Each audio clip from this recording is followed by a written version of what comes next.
Good morning mga boss. Yan. Super duper great news.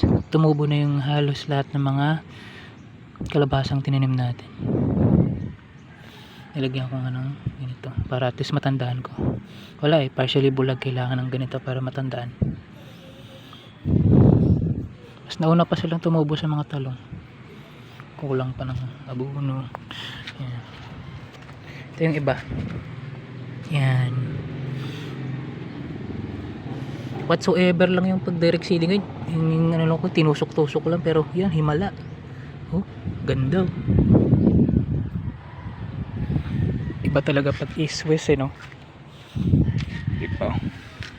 Ito, tatlo lang talaga yung akala ko na natusok ko, kaso hindi ko na may dalawang tumubo. Siguro pag hagis ko 5 pala. Ito transplant natin yan doon. Kapag hindi tumubo yung iba. Ito pa pala. Sa mga 9 days na ata ito.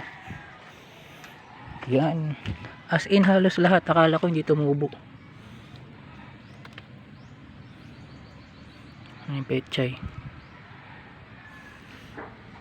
Ito naman, pakita ko sa inyo yung namin 2 weeks na.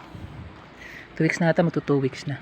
2 weeks old ng mga kalabasa. Ito yung first na batch na tinanim ko.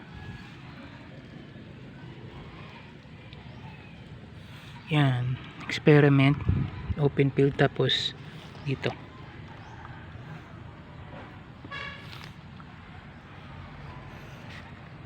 So, yun. Yan.